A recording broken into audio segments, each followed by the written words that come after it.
Startling changes in the environment, health crises spreading across borders, less developed countries struggling to provide for their citizens. Our global society's challenges have never been more compelling. Is business the problem, or can it be part of the solution? That's our focus on business in society.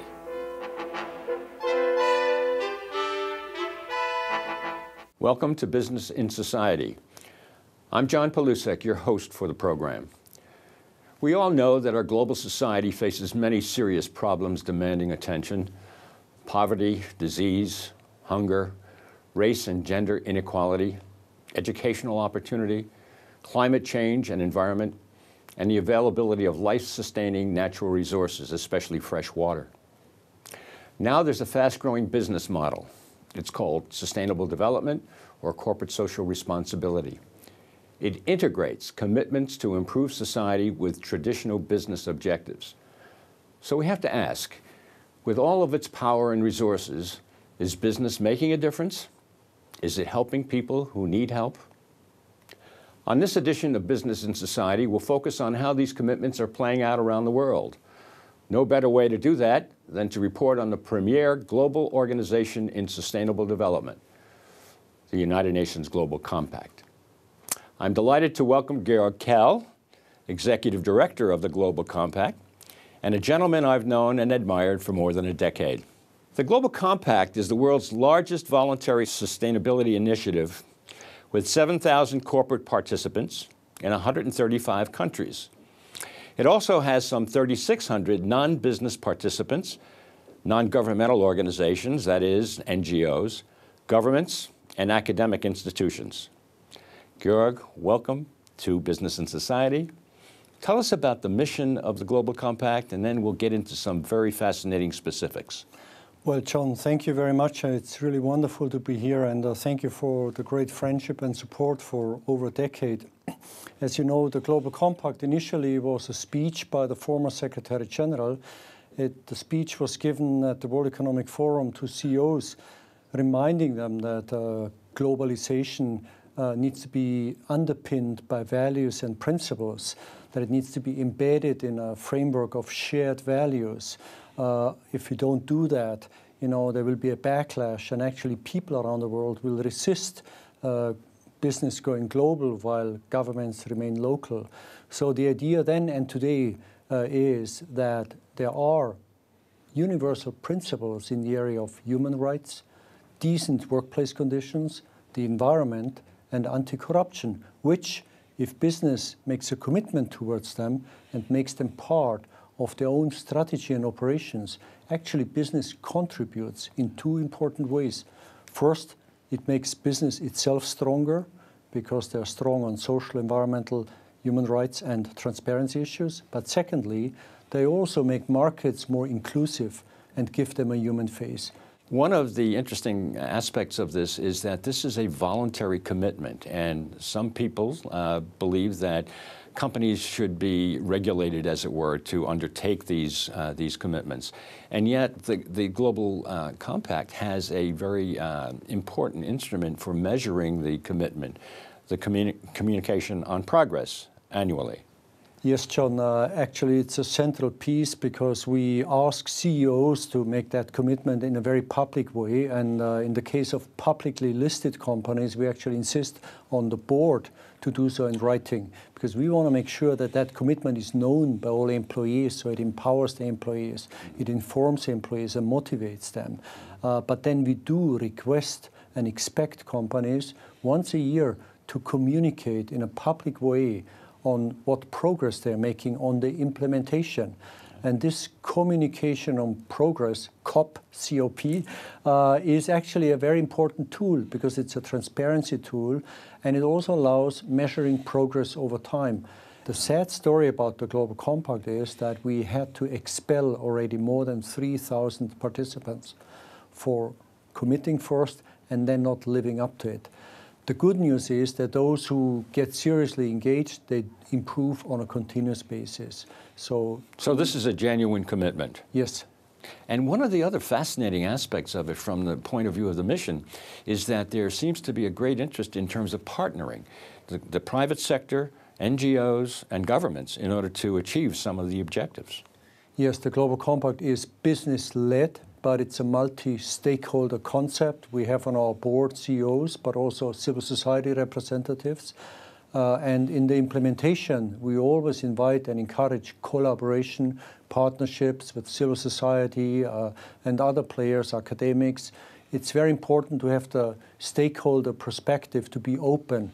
And when you want to walk the talk in a serious way, as more and more companies are doing, they discover that many civil society organizations are great allies, whether it's on the environmental front in improving energy efficiency, whether it's on the social front, doing social investment. You need partners who can work in communities and actually deliver what's not necessarily the core business, but important for business. It was not too long ago when there was sort of a tension between many NGOs and the private sector. Yes, I think the Compact actually has helped to transform what you could call confrontation around Seattle, for example, 12 years ago, when the globalization debate was at its peak, towards cooperation. NGOs more and more have become collaborators. I think the understanding that partnerships, collaboration is the way to go is now a very important paradigm for how to do things. And it wasn't so long ago that many people thought that investors would never be very committed to this kind of partnering and progress. And yet the Compact has been very instrumental in that regard, especially in terms of the principles for responsible investment. And I'm told that there are something in the area of 1,000 financial services organizations that have signed on to operating under those principles with quite a substantial amount of money under management. Yes, it's more than $30 trillion, which is more than 10% of global finance. And just very briefly, it's true that arguably investors are still a little bit behind companies who are seriously on sustainability, but PRI and related initiatives are now discovering that there's a business case and it makes sense for investors to integrate in investment analysis and decision-making what we call the non-traditional financial issues, because environmental, social, and governance issues are becoming material for long-term financial performance.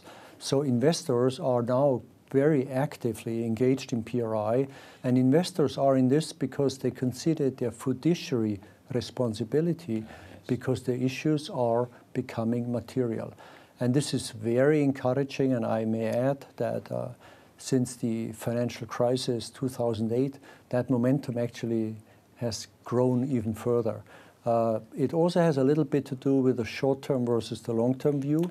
I think it's true that sustainability requires a long-term perspective.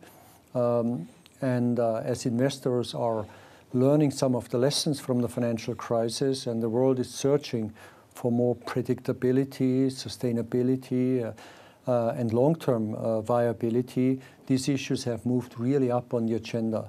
And this seems to be leading to a movement that is called integrated reporting of not just financial information in a traditional sense, but in terms of all things that will have an effect on the long-term viability of an organization. Correct, John. This is actually the latest forward-looking movement, because investors demand increasingly more relevant information to better assess risks and opportunities associated with environmental, social, and governance issues. Companies are quite prepared to communicate on what they're doing, but they all want to agree now what is it that really constitutes the relevant information and how do we measure it. And that's where integrated reporting is so important. And the Global Compact is part of that movement. Some 20 or 25 of our participants are piloting currently. We have high hopes that integrated reporting will go mainstream within the next 3 to 5 years. It's coming. It definitely is coming. Yes. In addition to the horizontal aspects of commitment to the compact, meaning the 10 principles primarily, the compact has also established a number of what might be called vertical platforms, emphases on specific issues and what might be done about them. One that is especially timely is caring for climate change. And how, indeed, is that coming together? Well, John, just to allow me to explain very briefly how the Compact as a network-based organization operates. We have roughly 8 what we call global issue platforms, and we have 100 and something country networks. So we work both at the global level and at the country level. And these issue platforms like Caring for Climate are really meant to mobilize collective action, where like-minded companies recognize that pooling efforts, making joint investments, actually advances the challenge or is a solution to the problem at hand. Caring for Climate is the world's biggest climate action business-led platform with nearly 400 companies from all 5 continents. And these companies all share the same belief that at some point in time, low carbon solutions will become the dominant way of doing business. So they are on the vanguard of experimenting with new technologies, with collaboration, and trying to translate this into a new business model. And energy efficiency is one important component, but also measuring emissions, especially carbon, is a feature of Caring for Climate. And the third one is Caring for Climate also supports governments to be a little bit more courageous on the climate action side, which is an uphill battle, as you know. It certainly is. But take my words for that. I predict with near certainty that within the next 5 years, this agenda will just take off in big times. It's inescapable. Another one of the issue areas that the vertical area and commitment that your company participants are involved in is the anti-corruption area. And again, timely, important to society as well as to the reputation and the trust in business and so forth. Anti-corruption, our 10th principle, is arguably the most fundamental one because corruption, the abuse of publicly entrusted power for personal gain as widely defined, still constitutes arguably the biggest impediment towards development. And it also, on average, really punishes the poor in many countries, and it rewards the wrong people, those who are in power and are already rich. For companies, it's bad business. It's a risk. Obviously, there is regulation in the US Foreign Corrupt Practice Act, and Europeans are gearing up. But more importantly, also, the business case for doing something about corruption is getting very strong. Because on average, when you pay bribes, when you allow yourself to be extorted, you actually have costs incurred, which don't produce any gains or benefits. And the fact that corruption is a cost factor is now really being realized worldwide. And what we are doing is with our large multinational companies, but also with many companies in emerging markets, to build like-minded groups. We call it collective action, and that hopefully will make a big impact in a number of countries around the world. It's still a long way to go because corruption is what we call systemic. Another one of the very impressive issue-oriented commitments is the Women's Empowerment Principles. Yes. And I just saw a report the other day from the Organization of Cooperation and Economic Development. The headline on it, Trim Gender Gap to Boost Economies. Yeah. And here's a paragraph that struck me very, very strongly. Quote, gender inequality means not only foregoing the important contributions that women make to the economy, but also wasting years of investment in educating girls and young women. So obviously there is a human aspect to it as well as an economic aspect to it. And how is the Compact approaching that? We launched the Women's Empowerment Principles 3 years ago with Michelle Bachelet, the former president of Chile, now head of a UN department advancing women causes. And it was phenomenal to see the take-up in the marketplace of women empowerment. because companies understand the business case. Gender equality, arguably one of the core principles on non-discrimination, you don't want to discriminate on the basis of gender, has a business case, a very strong one, because in terms of productivity and efficiency, equal treatment assures also unleashing a much greater potential within the organization. And this often takes place in the context of regulatory changes. We just launched the Women's Empowerment Principles in Japan, for example, just last week on a very big scale. And Japan is a classic example, low economic growth, risk of stagnation, and the macroeconomic argument by bringing women more into the productive workforce is a way to actually grow again. And their women are grossly underrepresented, by the way. It's one of the OECD countries' most imbalanced markets. It's also a macroeconomic argument. And therefore, in many countries, you currently see regulatory changes which actually favor and encourage more women's engagement in the productive workforce, also as a way of producing more employment and economic growth. But the business case is really straightforward, extremely strong, and the Women's Empowerment Principles now have more than 400 companies. I must give credit here to American companies which have been spearheading the Women's Empowerment Principles. It was developed here in the US first, and then American companies brought it to us and said, look, this is something we should make into a global movement. And so we adopted it into a universal concept, and the uptake now is just phenomenal. Yes. And they all want to become the next IBM or General Electric, which is wonderful. So they all aspire to integrate in the global marketplace. And so they all know if we want to do that, we have to know what the social issues are, we have to be aware of the environmental issues, and we better know what good governance means. But we need to respect the differences country to country and the regulatory, institutional, political backgrounds. But the beauty of globalization is that we have an opportunity to work towards the same aspiration.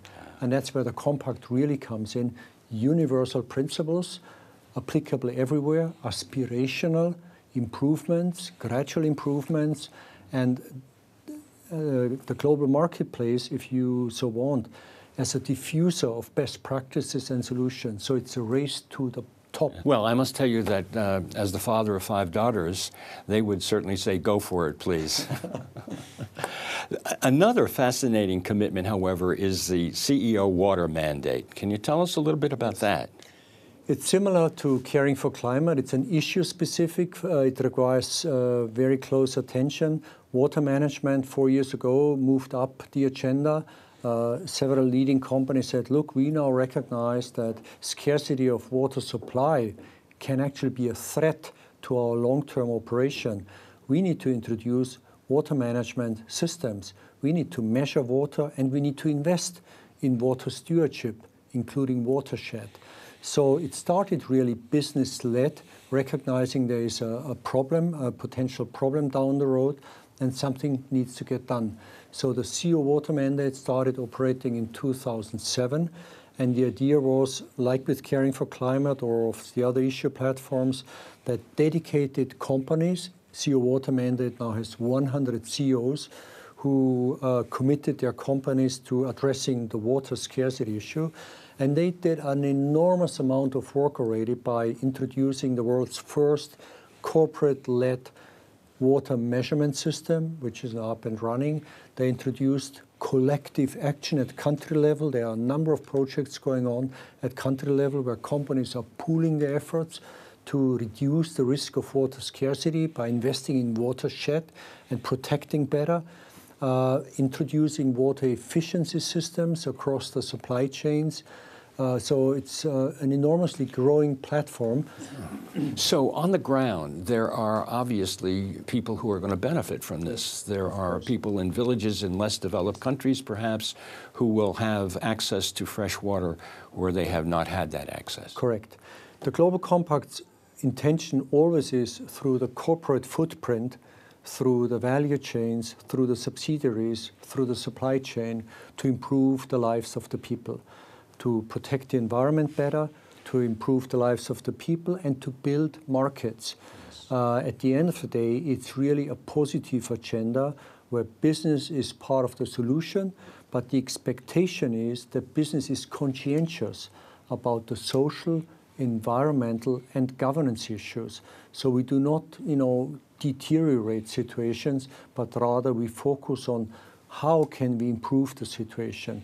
And already, I would argue, we can't measure it yet, but in terms of positive impact, we have probably touched the lives of tens of millions of people already in many, many encouraging ways. Wonderful. But there is a business case in the sense of market development as well as the humanitarian aspects.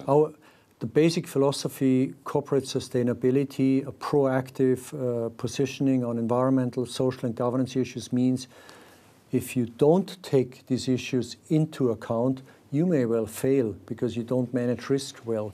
If you do, and you do solid, good business, which is ethically sound, environmentally sound, and socially responsible, you will actually win, and you will become or stay best in class. And it seems to be quite a matter of the future in places like Africa with the less developed countries there. Some of those countries appear to be growing with GDPs of 5 or 6% a year, as opposed to, even Western societies that are not even approaching that kind of growth. Right. Well, we have about 20 networks in sub-Saharan Africa. We culture African entrepreneurship. We see a unique opportunity to build already sustainability, responsibility into the whole DNA, while the corporate world, just begins to form itself. We have great corporate leaders there, and we encourage multinationals who invest there to share their good knowledge about environmental stewardship. In the brief time that we have left, Georg, maybe we could look at the future. The Millennium Development Goals will have been addressed and perhaps completed in various degrees in 2015. What is likely to happen in terms of a continuation of that kind of commitment through the United Nations?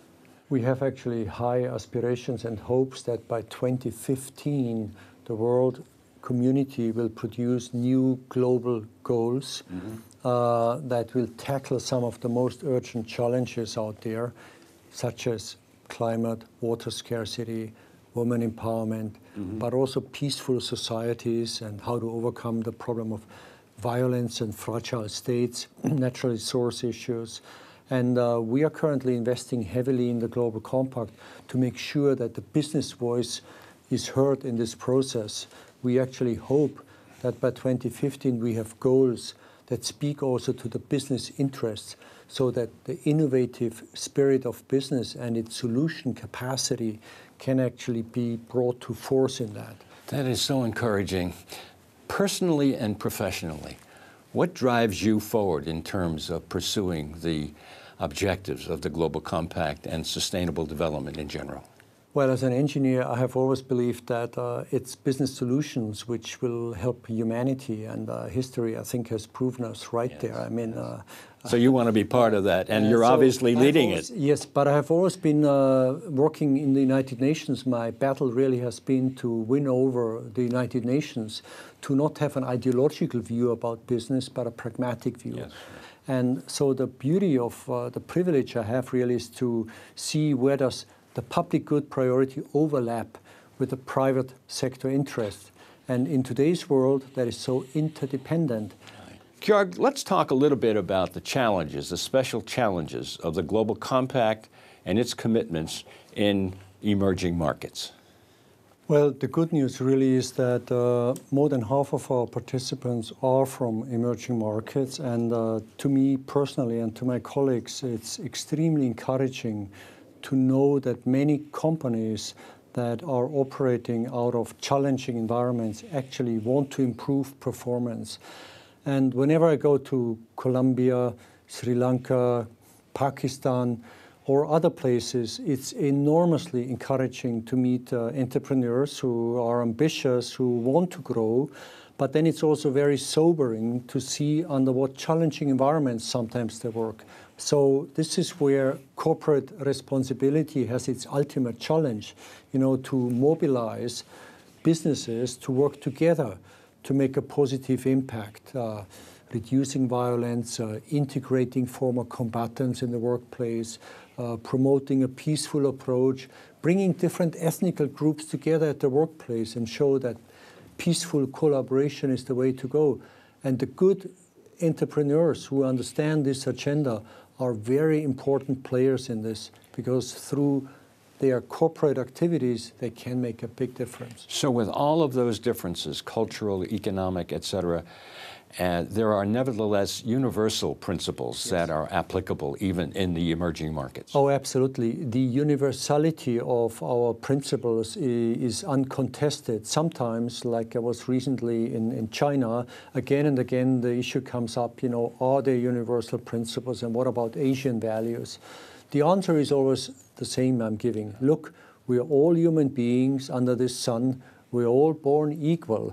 Yes, we all come from somewhere else, and usually we don't choose where we are born. But we all can decide whether we want to move in the same direction into the future.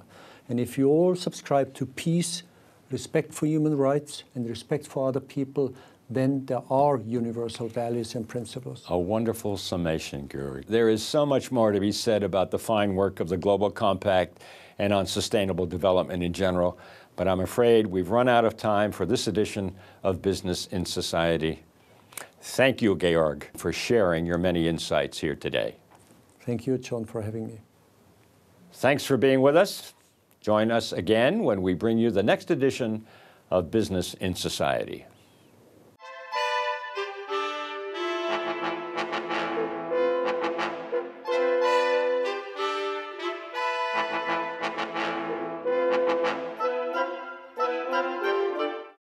To see a rebroadcast of today's program, go to businessinSociety.net.